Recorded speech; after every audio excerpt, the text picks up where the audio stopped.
The following is transcribed.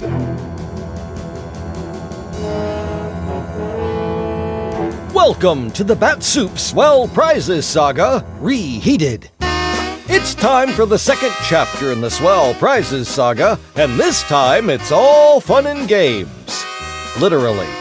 Grab your can openers as we open up a swell prize featuring lots of engaging ideas, plenty of helpful hints, and really bad poetry galore. We're on the trail of another swell prize, but to get there, this time we're gonna have to put on our thinking caps. It's another Bat-Supe recap. Now, sit back, relax, and get ready to bring the clever right after this important message. Hey, fellas and girls, about that Bat-Supe recap, we need to clarify something for you. You know how when we said you could put your recap on the can and stick it in the fridge and then pull it out of the fridge and stick it on the stove? Yeah, we thought you'd know to take the recap off first. So from here on, you need to always take the recap off of the can of never nutritious, definitely delicious Bat-Supe before you stick it on the stove. So, yeah, that's a thing you know now. Oh, that reminds me. Coming soon to your favorite grocer, the new and improved, now made of space-age material Bat-Supe recap. Get yours as soon as possible with specially marked cans of Bat-Supe, available wherever fine podcasts are sold. It's always best to close the barn door before the horses get out. Curtain. Music. There's all kinds of ways to stimulate your brain, gang, and we here at Bat-Supe want to make sure your brain is plenty stimulated. That's why we've got a fun new way to get you all geared up and ready for the next swell prize. Of course, we're not going to tell you what it is just yet, because that would ruin the fun. But don't worry, it's an exciting Bat-Supe exclusive that you're definitely going to want to get your hands on. And these swell prizes are limited editions, and when they're gone, they're gone. Keep on the lookout for new specially marked cans of never nutritious, definitely delicious Bat-Supe with our new exclusive swell prizes inside, and be ready to have your mom stock up. Meanwhile, enjoy some Bat-Supe for lunch or dinner and keep your brain primed for a new fun game starting with our next episode of Bat-Supe. Once you buy a prize, it's yours to keep. You know, there are a lot of different games out there that you and the gang like to play, and I'd like to suggest one myself. See, gang, we're getting ready to roll out our next swell prize, and we thought we'd make a fun brain game out of it that we like to call the Shell Game. And at the end of the Shell Game, you'll know exactly what the next swell prize will be. So, let's get started. Your first clue in the Shell Game is this. In this, a sausage is wrapped, and hot dogs too, but they can't be mapped. It holds a whole lot, and that's a fact. Think real hard, and what have you got? If you're having trouble figuring that out, don't worry. There's plenty of clues to come, and meanwhile, have Mom serve you up some never nutritious, definitely delicious Bat-Supe to help stimulate your brain. And keep listening, gang, for another fun clue next time. Never put your hand on a hot stove. The clues are coming for the next swell prize, and the first round of the Shell Game is behind us. Did you figure it out, Billy? Well, sure. You said, in this a sausage is wrapped, and hot dogs too, but they can't be mapped. Now, the rest of the clue was a red herring. The answer is casing. Oh, yeah, that's right, Billy. Good job. That didn't take long. Well, being under house arrest, I have a lot of time on my hands, so... Well, that makes sense, I suppose. But this next clue won't be so easy, and here it is. Monkeys are made of this bold substance. Brass. What? The answer. It's brass. That's right. How did you... Bold as brass? Brass monkey? Come on. Well, I can tell that someone has been eating their never nutritious, definitely delicious Bat-Supe, and it's certainly giving them extra brain power. Get Mom to make you some for dinner, and be listening for more fun shell game clues next time. Spoilers don't make friends. There's nothing better than a good brain teaser, and boy, oh boy, have we got a good one for you today, gang. Our next Bat-Supe Swell Prize is coming your way soon, and it's one of a kind. Except that we have a lot of them. But anyway, here's what we know so far. The word casing and the word brass. Here's the next clue in the shell game. They make a loud sound, then they fall to the ground. Think about that next time you're having a heaping helping of that never nutritious, definitely delicious Bat-Supe. And make sure Mom's not running low. Ask her to pick up a bunch next time she goes to the store, and keep looking out for those specially marked cans with our new Swell Prize coming soon to grocery stores everywhere. Bat-Supe, wherever fine podcasts are sold. Seatbelts save lives. Casing, brass, they make a loud sound, then they fall to the ground. Huh. Well, hey there, Billy. What are you doing? Oh, hi. I'm working on the shell game. Oh, that last clue was a tough one, eh? Not really. Oh. Well, I'll tell you what, Billy. So we don't ruin the fun for the other boys and girls, let's keep your answer to yourself this time. Okay. Got another clue? We sure do. Are you ready for it? I don't really need it, but sure. Well, here it is. They were meant for Superman, delivered in anger, but now you can have them without all the danger. Huh. I didn't see that part coming. That's keen. Billy's right, gang. The next Swell Prize is gonna be keen, and you can only get 'em in specially marked cans of never nutritious, definitely delicious Bat-Supe, coming soon wherever fine podcasts are sold. Make sure Mom stocks up so you can get in on the fun. And stay tuned, we'll reveal the next Swell Prize soon. Plastic bags aren't toys unless they're balloons. Well, that was fun. And we'll begin the story of the shell casing situation next time. But now it's time for a Bat-Supe holiday extra helping. Because the weather outside may be frightful, but the murderer hiding in it is worse. Johnny Dollar is in seriously deep snow as he continues his search for Kathy O'Dare, and it's not looking good. It's parts 4 and 5 of The Nick Shern Matter from yours truly, Johnny Dollar, as originally broadcast on December 22nd and 23rd, 1955. From Hollywood, it's time now for... Johnny Dollar? Mike O'Dare, Johnny. Any sign of Kathy? No, the boys at the highway turnoff haven't seen her or Benny, either one.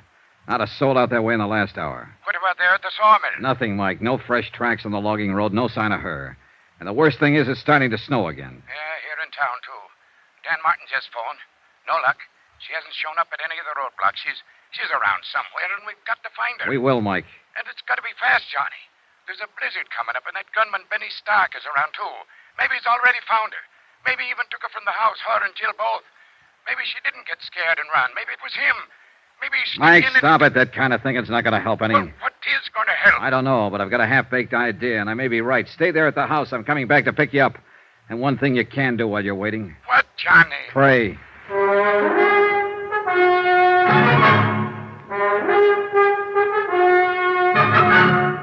Tonight and every weekday night, Bob Bailey in the transcribed adventures of the man with the action-packed expense account, America's fabulous freelance insurance investigator. Yours truly, Johnny Dollar.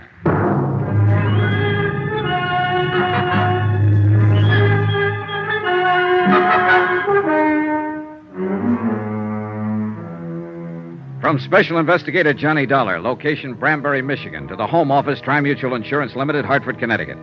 Assignment, The Nick Shern Matter. Or more important, find Kathy O'Dare.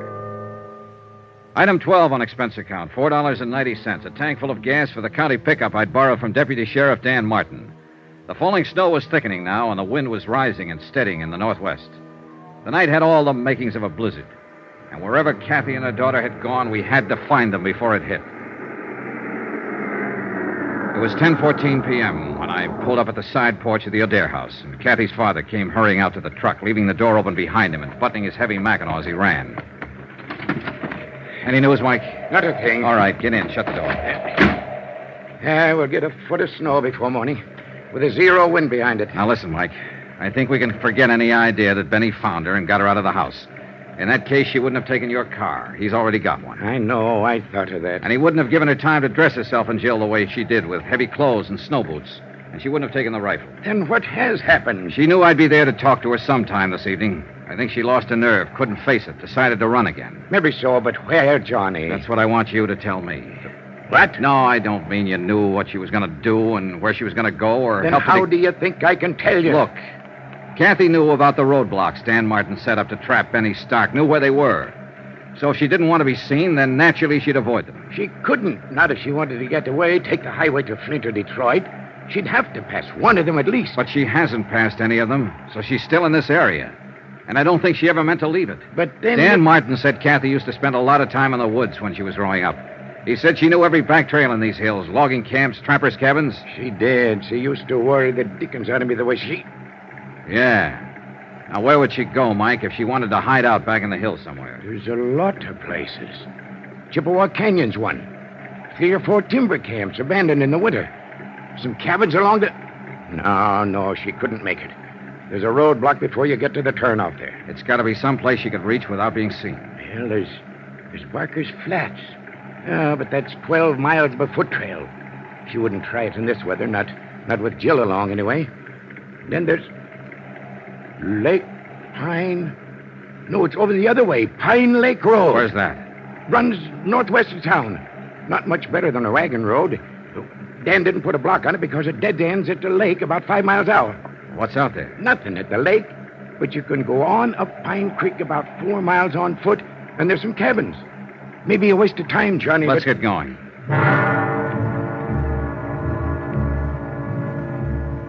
Expense account, item 13, $6.90. 1 dry cell electric lantern, an extra pair of batteries picked up at the Branbury Hardware Company on the way through town.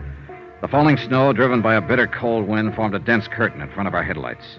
And from the turnoff all the way up the narrow twisting road to Pine Lake, I had to keep the truck in second gear. There were car tracks in the road, all right, several of them. But they were covered now by the new blanket of snow. And it was impossible to tell whether they'd been made earlier tonight or a week ago. The road ends a couple of yards past this next turn. And we'll soon know. There's 4 or 5 side turnoffs. Clearance where you can park. We'll have to check all of them, I guess. All right. That draw there on the right. That break there in the trees, that's where the Pine Creek Trail starts. Well, we'll swing in it. Mike, I guess we won't have to check those turnoffs. Huh? Is that your car over there under the trees? Yeah. That's it. I left Mike waiting in the cab while I went over to look inside the car. It was empty, abandoned. And there was no note, no clue of any kind to tell where Kathy had gone.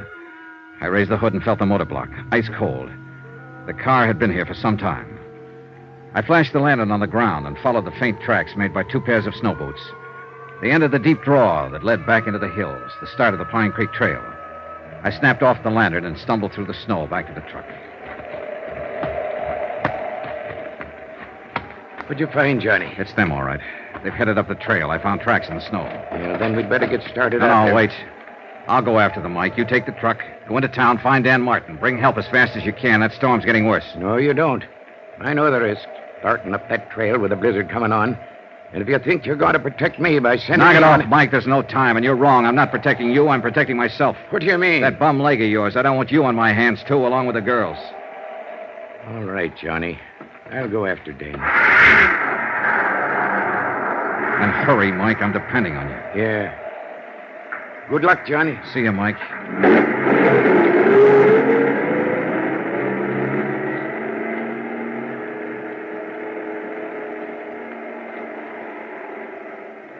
I stood there in the snow, watching the headlights of the truck move away. Finally, they swung around the bend and disappeared. And I suddenly felt more alone than I ever had in my life. I'd gotten rid of Mike deliberately, sent him away on purpose, because I hadn't told him everything. I could see no point in tearing his heart out. There was another car parked on beyond Kathy's, nearly hidden by the trees. Jed Wharton's station wagon. The car that had been stolen by a killer named Benny Stark.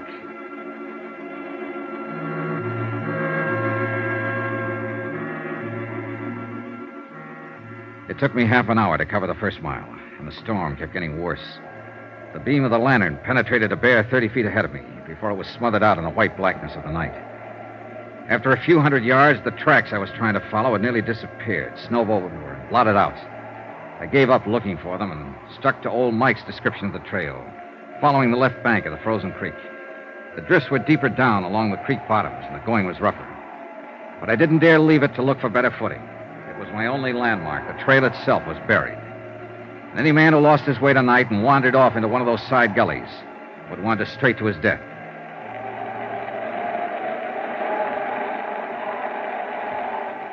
An hour passed. Then an hour and a half, or 2 hours maybe. I lost all track of time and distance. The wind cut through my clothes, and the numbing cold crept into me deeper and deeper. Gradually, the walking, stumbling, breathing, even thinking became automatic and without feeling. The world itself seemed to narrow down to a tiny circle close around me. And all beyond was chaos, blackness, and roaring storm.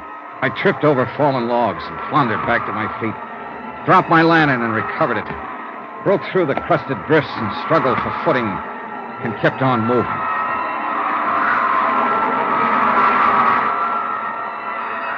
In the weird nightmare of the blizzard, I could hardly recognize reality when I came face to face with it.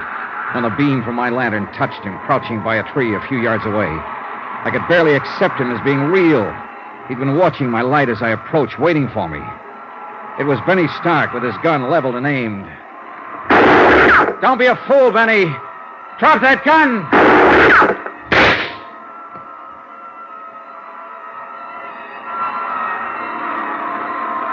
A curtain of snow swept between us then, blotting out the sight of him, and I was grateful. I turned and stumbled on into the storm, moving in pitch darkness now, except for the ghostly glow from the snow-covered ground. The second shot had smashed my lantern. I had nothing left to go by but instinct and luck, and they weren't enough. Within 15 minutes, I was hopelessly lost.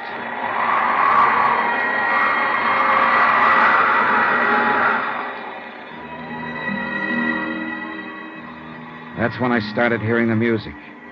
Miles from no place where there couldn't be any music, except inside my head.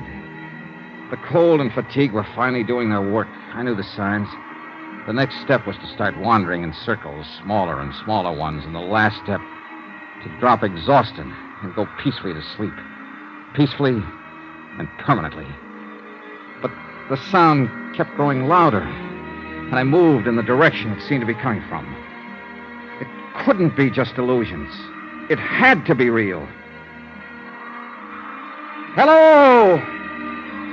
Hello there! Then suddenly, only a few yards away, a brilliant blaze of light exploded from the darkness. And it seemed that a golden-haired girl was standing in the middle of it. And for a moment, my sanity tottered. Who's out there? My golden vision was wearing blue jeans and a flannel shirt and was holding a rifle. She looked exactly like the photograph I'd seen of Kathy O'Dare. And the blaze of light came from an open cabin door. Who is it? Speak up or I'll shoot. Oh, thank heaven. Hold it, Miss Dare. It's Johnny Dollar.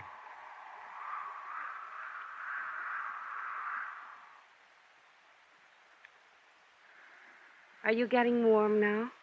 I don't think I'll ever get warm again. You will if you don't move away from the stove a little. The back of your shirt is starting to smoke. Yeah, I thought I was beginning to feel something.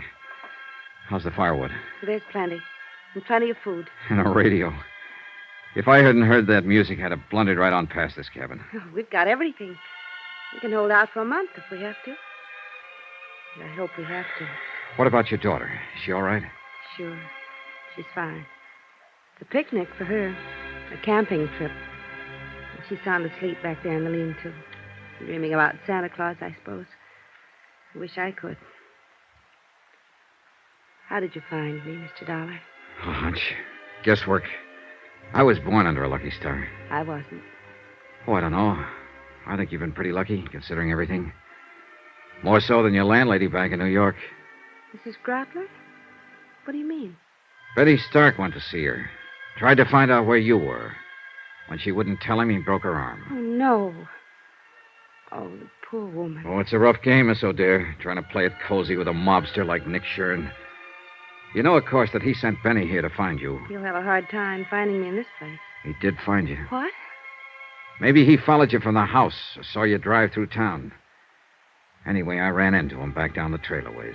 I thought I heard shooting a while ago. You did. He tried to ambush me. He thought he had the drop, and he wouldn't give up. I had to kill him.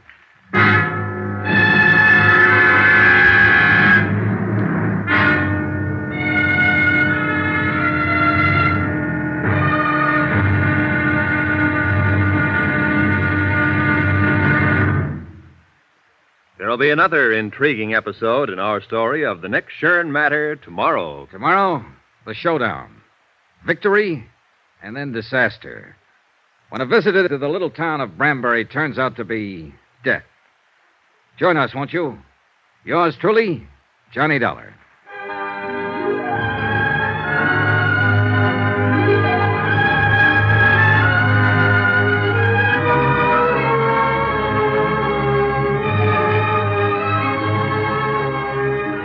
Yours truly, Johnny Dollar, starring Bob Bailey, is transcribed in Hollywood. Written by Les Crutchfield, it is produced and directed by Jack Johnstone. Be sure to join us tomorrow night, same time and station, for the next exciting episode of Yours truly, Johnny Dollar. This is Roy Rowan speaking. From Hollywood, it's time now for Johnny Dollar. Johnny Dollar? Spell it. JOHNNYDOLLAR.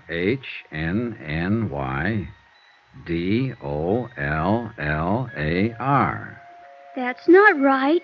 You forgot to capitalize. Hey, you're right, honey. Let me hear you spell your name. Okay. Capital J-I-L-L, Jill. Capital O, apostrophe. Apostrophe.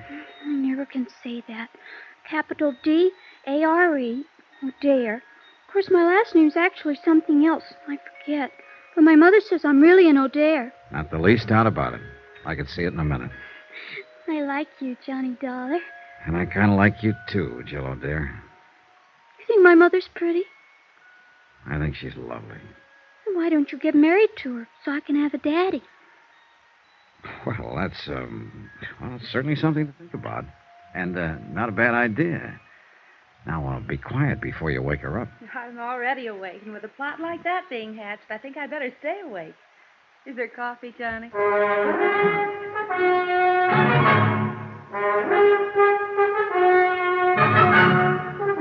Tonight and every weekday night, Bob Bailey in the transcribed adventures of the man with the action-packed expense account, America's fabulous freelance insurance investigator. Yours truly, Johnny Dollar.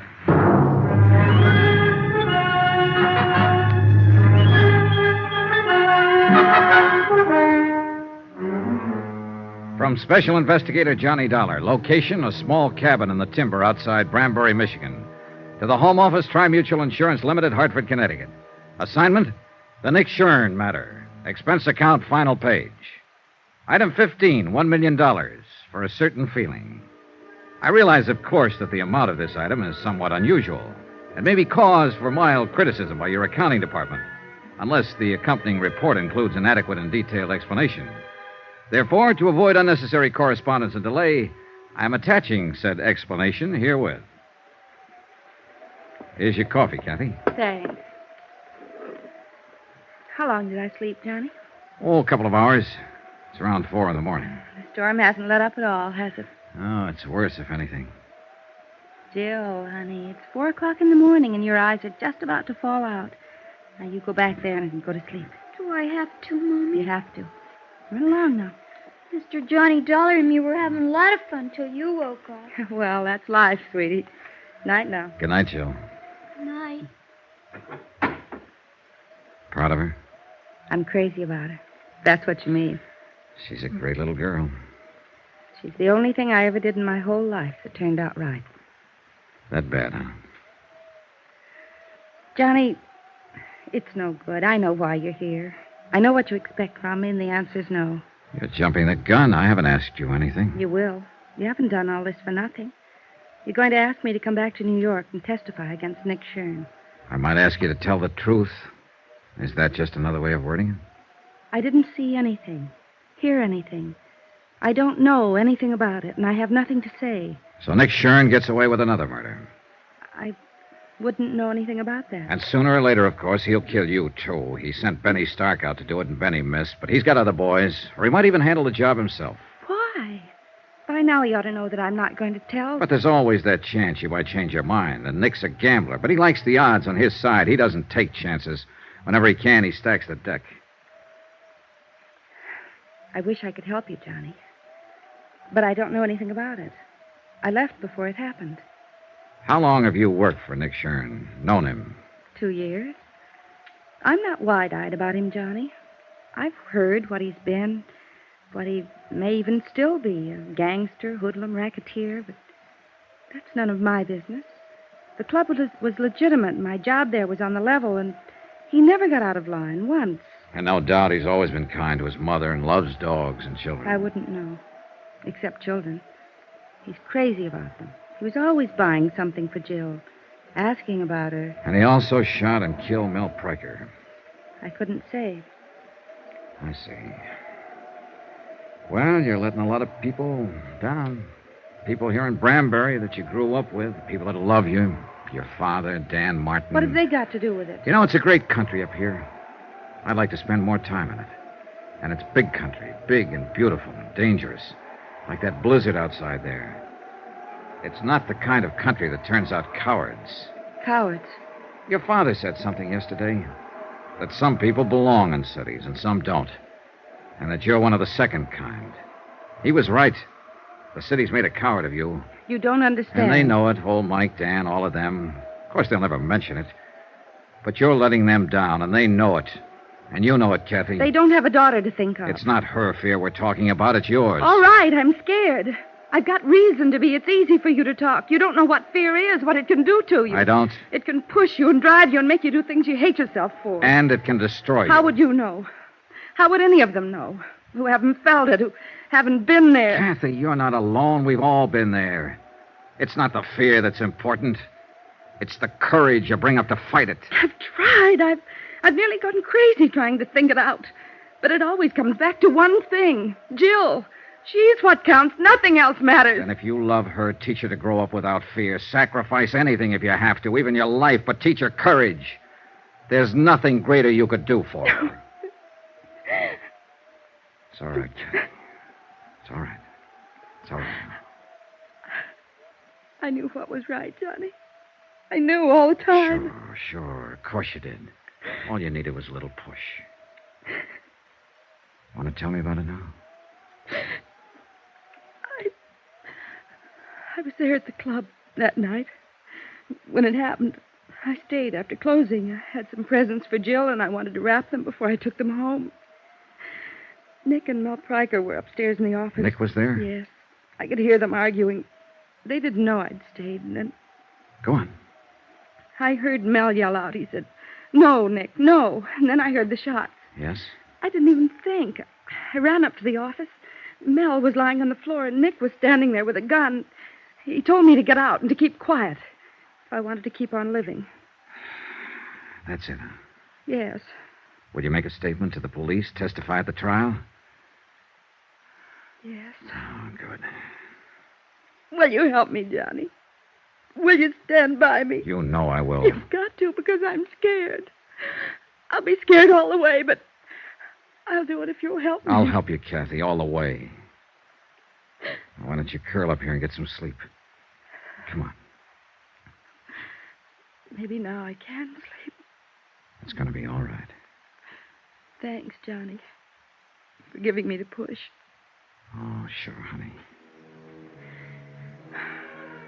You know something, Johnny? I'm with Jill. I like you, too. She went to sleep with her face against my chest. And after a while, little Jill came tiptoeing in and curled up on the other side. And I sat there holding them both, thinking and waiting for the dawn. So that's what I mean about $1 million feeling. True, it wasn't my little girl, or my big girl either. But for the moment at least, well, that item still goes. I'll still tag that feeling at $1 million. And I was sorry when the storm was over and a rescue party came out from town. Because I felt I'd had one moment in a lifetime that I'd never find again. Good King Wenceslas looked down on the feast of Stephen when the snow lay round about. The big event of the year in Branbury was the Christmas Eve show in the town hall. There was music and a pageant and singing, and everybody took part in it, from the youngest kid in town to the toughest old grizzled lumberjack from the back hills. Jill was in the children's chorus, and old Mike was to operate the spotlight, so they went on ahead. I took Kathy. And since she wasn't quite ready to face people yet, we made a point of getting there late. I didn't care when we got there, as long as I was with her. We slipped in quietly and took seats at the back of the room. The string group from the high school orchestra was playing, and no one noticed us. Not even old Mike, Kathy's father, who was working the spotlights. I hope Jill does all right. She hasn't had any time to practice with Oh, them. she'll do all right. We'd been there about 10 minutes when somebody else came in and slid into the one seat between us and the door. I didn't look around until I felt Kathy stiffen beside me. Oh, no. It was Nick Shern. Nobody gets excited now or makes any sudden moves. We just sit here quiet like. He slid his hand over to feel inside my coat under my arm. Now packing around, huh? Perfect. I'd left my gun at Kathy's house. Old Mike had been dubious about it, but with Benny dead, I'd seen no reason to carry it. And after all, it was Christmas Eve. All right, now we're going to ease out of here now without attracting no attention from anybody. You're crazy, Nick. You're crazy. Shut up. And just don't forget one thing, darling. I'm not holding this gun on you. It's aimed right at the middle of Kathy's back. Let's go. Johnny. No choice, Kathy. Come on. The back of the room was dark. Nobody paid any attention. Somebody was always leaving or coming back in.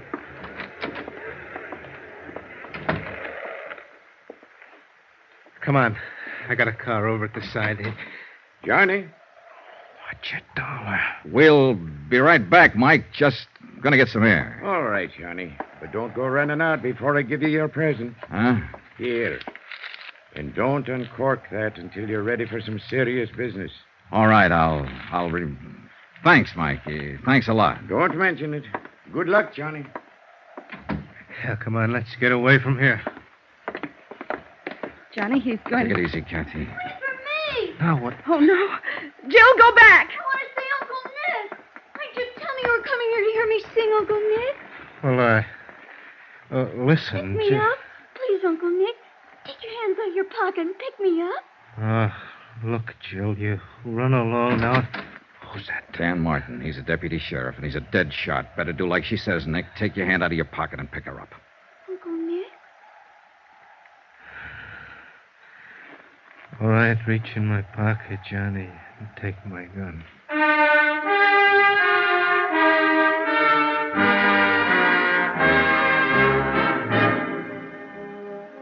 Later, Kathy and I walked around outside. We could still hear the children's chorus singing inside. Jill saved our lives tonight. No, she saved Nick's life. What do you mean? That present your father gave me, up there at the spotlights, he could see what was happening, and he thought real fast. That present was a gun. Then you... I had Nick covered from the time we stepped off the porch. I'm glad he didn't move. I'm glad it happened like it did. Yeah, so am I. I thought we'd never see those stars up there again. You kept hold of yourself, Kathy. You showed a lot of courage. No. But maybe I can learn to show it. I was just thinking, Johnny, looking at the stars up there. There was fear in the world then. 2,000 years ago. And he had courage.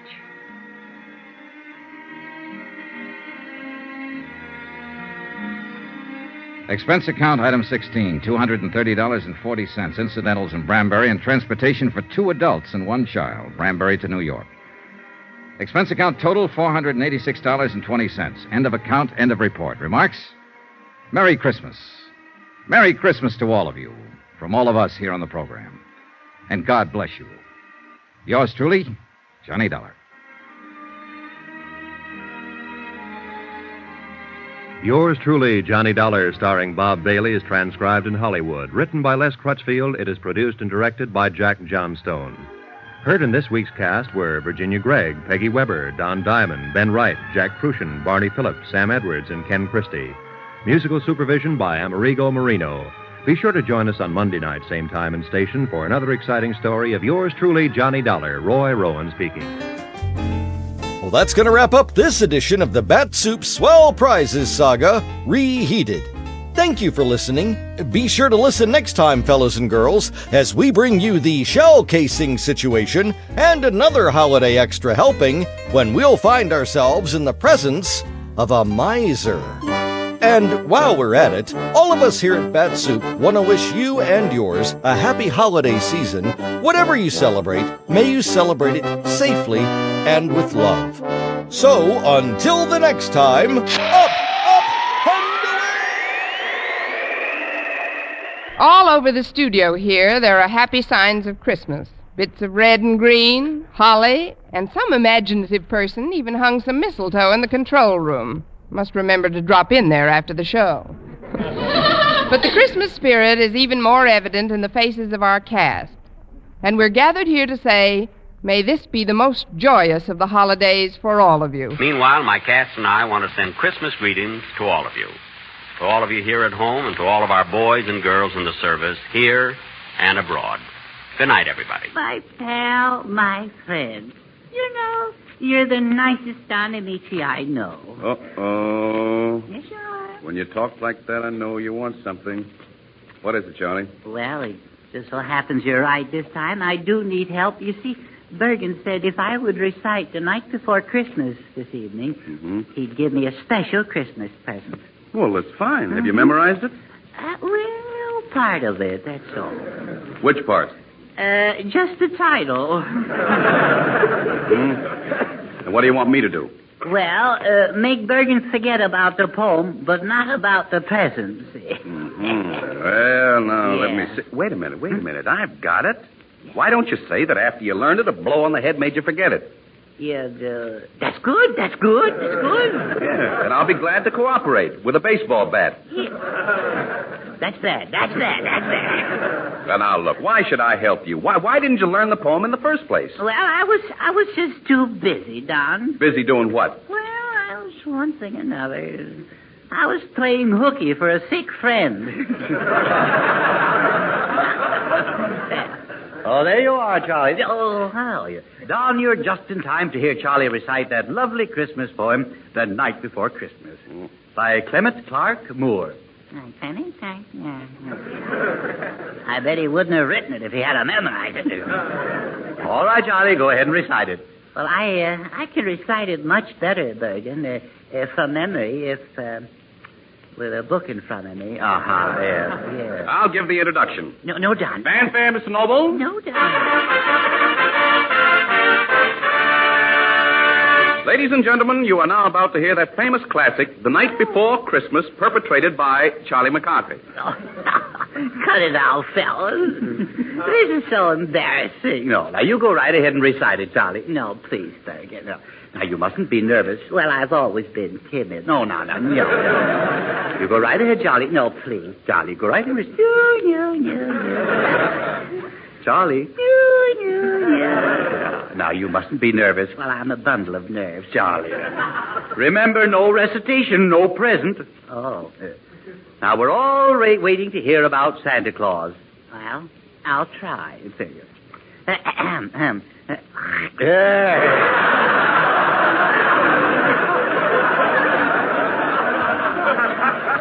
There ought to be one down there. Yeah. We're waiting. All right. Listen, my children, and you shall hear of the midnight ride of Santa Revere. No. Don't tell me I'm wrong. Yes, you're a little confused. Well, I'm a bundle of nerves. Yes, I know. Now, you start over again. Yes. Under the spreading Christmas tree, a village Santa stands? No. Perhaps if I just help you with a little start. That would be good. Yes. 'Twas the night before Christmas, and all through the house Egad, Bergen, you took the words right out of my mouth. Yeah. And believe me, it felt good to get rid of them, too. Yeah. Now, what's the next line? I see. What's the next line? The next line? Yes. Oh, there's more, isn't there? Yes, of course. Yes. Well, there's all through the house, Let's see. Quiet, please, quiet. What's the next line, fella? No. Not a... What? Remember what it is? No. Yeah. Not a creature was stirring, not even a louse. No. Not a creature was stirring, not even a mouse. Yeah. And that's the way it goes. Yes. The stockings were hung... Huh? Stockings were hung where? On a nail? No. The stockings were hung by the chimney with care, in hopes... In hopes? In hopes. In hopes that the laundryman soon would be there. No.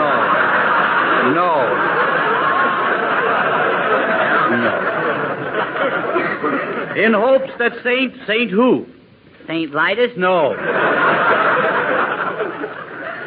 Saint Bernard? No. Saint Paul? No. Minneapolis? No, now wait.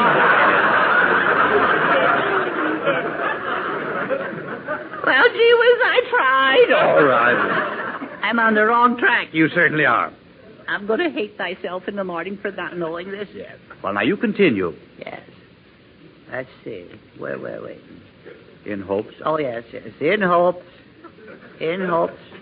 No coaching, please. Yes. Much. In hopes that St. Nicholas soon would be there. Semicolon. Yeah, that's right. The children were nestled all snug in their bed. Shoot if you must, this old gray head. No.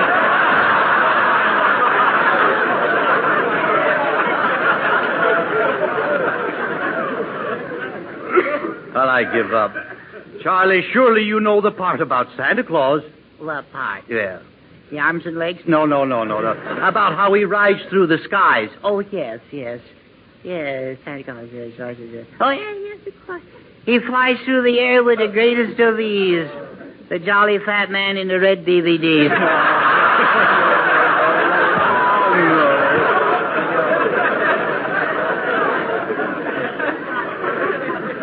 What is it? Well, that part I'm a little rusty on. Right in there. Yes. Especially right around there. Yes, all right. Well, I'll tell you, it goes this way. When out on the lawn there arose such a clatter... What'd you do? I sprang from my bed to see what was the matter. Oh, yeah. I tore open the shutters and threw up the sash. Yeah. And now, what about the reindeers? Oh, what about them? Yeah. What were their names? Oh, yeah, that's right, yeah. What were they? Well, there's Dancer and Prancer. Oh, yeah. And what are the rest of them? That is Dancer and Prancer and Dandruff and Blintzes. No. Dunder and Lightning. No. I give up. Donner? Yes. Oh, yes. Donner, Amici. No. I didn't know he made the team. Well, he didn't. And what did Santa say? What did he say? Well, he said, on Dancer, on Prancer. Oh, yeah. On Dancer, on Prancer. And what do you know? Prancer came in and paid $2.20 to show. No.